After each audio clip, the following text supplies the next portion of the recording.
Questa è una poesia di Raffaele Viviani in lingua napoletana, ovviamente, e il titolo è O saputo. Io compatisco sempre a una persona che quando fa la critica è tagliente, o resta fredda e fa l'indifferente, per far vedere che niente compressione.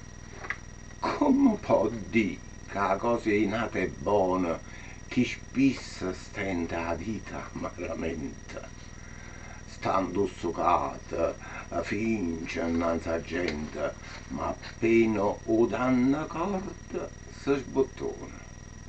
E allora si capisce che scandona e caccia fuori tutto malamente e fu saputo o dotto o competente che ti imbriachi e chiacchiere, ti stona e quando ad improveria si abbandona, beh, ti dice o fatto suo come so se.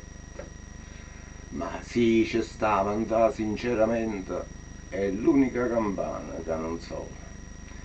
Si sa che tu sì, non se ne addona, e sì non si, t'accida maggiormente. Intanto tutto il giorno non fa niente e si fatica tu, non ti perdona.